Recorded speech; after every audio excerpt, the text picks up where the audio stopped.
Despite the controversy surrounding the launch of Dragon's Dogma 2, I have been having an absolute blast with the game. There's a lot of mechanical complexity and depth to the game's systems, much like DD1. So for new players who might be feeling confused, I put together a list of 10 tips and tricks I wish I knew before playing Dragon's Dogma 2. So buckle up, grab some iced coffee, and let's dive into the list. Number 1. The power of Golden Trove Beetles. Carrying capacity in Dragon's Dogma 2 is incredibly limited, and if you're a loot goblin like me, your pack will hit the very heavy stage faster than Usain Bolt. But one way you can increase your carrying capacity ever so slightly is by consuming Golden Trove Beetles. These bad boys can be found all over the game world, usually attached to trees, and when consumed, they increase your carry weight by 0.15 kg. It ain't much, but you will find dozens of these things scattered throughout the map. So over the course of a playthrough, you can significantly increase the amount you can haul. Another great way to buff your carry weight is by leveling up Fighter and picking the Thu augment, which is unlockable upon reaching rank 6 in the Vocation. But if you don't want to grind out Fighter levels, then get ready to chow down on lots of Beetles. You'll need all the bug protein you can get to avoid getting bogged down. Number 2. Speaking Elvish. Dragon's Dogma 2 added elves into the franchise, which is really awesome. And one neat little detail is the language barrier you will encounter. When speaking to certain elves, their dialogue will be shown as indecipherable script. However, if you have an elvish speaker as a pawn, then the text will be shown in English. So how do you know if a pawn speaks Elvish? We need to find one that has the Woodland Wordsmith specialization. It can be a little tricky to find one since you can't search via specialization, so I recommend browsing through the list of official pawns and summoning one around your level that has Woodland Wordsmith. After adding them to the party, you'll be able to understand everything the elves are saying. Having the elves speak a different language and needing a party member who can understand it is a really neat feature that adds to the immersion in Dragon's Dogma 2. Number 3. Staggering and high damage strikes on enemies. So let's dive into a couple of combat tips, since battle lies at the heart of Dragon's Dogma 2. One easy way to stagger large enemies is by doing a jumping grab. To pull this off, start in a sprint, hit the jump button, and then hit grab when you are close to the enemy. There is a noticeable sound cue when you successfully stagger an enemy, which sounds a bit like this. I'm going into the decision. Did you know you can also pull off high damage critical strikes on downed enemies? Whenever an opponent is knocked down, move to a weak point such as their head, and hit the heavy attack button to perform a critical strike. With these tips, you should be able to carve through all manner of golems, minotaurs, and ogres with little effort. Number 4. Fast travel tips. Dragon's Dogma 2 has very limited options for fast travel, as the game was designed for us to explore the world. But what if you don't want to backtrack through an area you've already visited half a dozen times? Well, there are a couple of options. First up, we have ox cart travels, which can be found in most major settlements. Just keep an eye out for the ox symbol on your map. For a small fee, this will ferry you to a nearby settlement. For instance, you can travel to either the checkpoint rest town or the town of Melv from the capital city. If you do plan to travel by ox cart, I recommend bringing a camp supply pack as well, because sometimes the carts will be attacked while you're in transit. And one time I got stranded in the middle of nowhere late at night because an ogre smashed the ox cart to bits. In times like these, it's good to use our next option for fast travel, which are fairy stones. These single-use consumable items can be purchased from merchants or found in chests all over the place. Using a fairy stone allows you to teleport to a port crystal location. Some select towns have immovable port crystals, but you can also gain additional ones that you can place wherever you'd like to. One port crystal can be earned by completing Brant's main story missions in the capital city.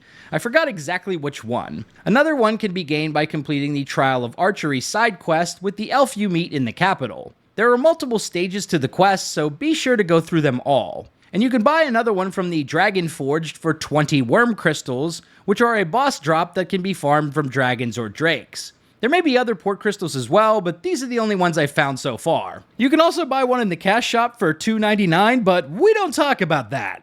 If you're looking for suggestions on where to place your port crystals, I recommend dropping one at the capital in Beetle because, bafflingly, there is no port crystal in that city, and you will be coming back here a lot. Number 5, you can duplicate items at the scrap store. In the checkpoint rest town, there is a merchant named Ibrahim who can duplicate items, even very powerful items and quest items. Simply talk to the merchant, request a forgery, pay the fee, and return one in-game later to receive your duplicate. One regret in my first playthrough is that I didn't duplicate the jail key before returning it to Brant when he gives you one in the early main story quests. On another note, some quests will have multiple NPCs vying for the same item, so if you want to get both rewards, simply make a duplicate copy and give it to both NPCs. Just be careful how you proceed with this because some interesting things can happen. That's all I'll say. Number 6, transfer all materials and combinable items into storage. If you want to avoid getting bogged down constantly, be sure to transfer all valuables, crafting materials, and potion-making materials into your storage at the inn. Whenever upgrading equipment at vendors or combining materials at an inn, you will always pull from storage, so there's no need to carry these items with you when you're traveling out in the field. I recommend dumping everything you possibly can every time you return to a city, or anywhere with an inn really. That way you can keep on looting. Number 7, convert to dry goods to prevent spoiling. Food items in Dragon's Dogma 2 will deteriorate over time, eventually becoming rotten. But if you want to prevent this from happening, you can convert meat and berries to dried items in the Combine menu, which can either be accessed at in storage or by hitting Shift in the item menu. Dry goods effectively replace airtight flasks from the first game. But if you forget and some of your food does go rotten, don't throw it away just yet. You can actually convert rotten food to lantern oil in the crafting menu. Number 8, how to rest for free. Camping supply packs and hotel reservations can really start to drain your wallet in Dragon's Dogma 2. Fortunately, you can find a place of your own for relatively cheap by completing a side quest in the capital city. After completing some main story missions, you can run into an NPC named Mildred, who will give you a house for 1 week completely for free. Here, you can rest and organize your storage without paying any money. Eventually, Mildred will come back to town, at which point you can choose to buy the house for 20,000 gold. It's a steep investment, but having a place in the capital where you can rest without paying is a huge boon. Number 9, reviving dead NPCs. Unlike Starfield, there are pretty much no protected NPCs in Dragon's Dogma 2, and even quest givers can bite the dust. Though, to be fair, most NPCs have a ton of health, so they'll probably only die by the Arisen's hands. But hey, mistakes happen, and there is a way to revive dead NPCs if you commit an unforgivable act. To do this, you'll need a Wake Stone. If you're near the body, simply walk up and hit F to revive them. However, if the body is unrecoverable, you may need to visit the morgue. In the capital, it's located in a tower that straddles between the Noble Quarter and slums. You'll need 5,000 gold in addition to a Wake Stone to get the morgue attendant to recover the body for you. Wake Stones can also be used to revive yourself if you die in combat, so be sure to keep that in mind when using them on other NPCs. Number 10. You have to find scrolls for some vocation abilities. Most abilities can be unlocked by ranking up your vocation, but some abilities actually require you to obtain a scroll from a vocation meister. For instance, Leonard will give you a scroll for the fighter vocation after you help defend Mel from a dragon attack. And this lady will give you a magic archer scroll after you bring her husband to the hot springs. So if you feel like you haven't unlocked everything for a particular vocation, be sure to look online to see if there are any scrolls you are missing. So there you have it, 10 tips and things I wish I knew before playing Dragon's Dogma 2. If you liked this video, be sure to subscribe to Big Dan Gaming for more DD2 and RPG videos. Big shout out to all the channel members for supporting my content. Until next time, this has been Big Dan. I should go.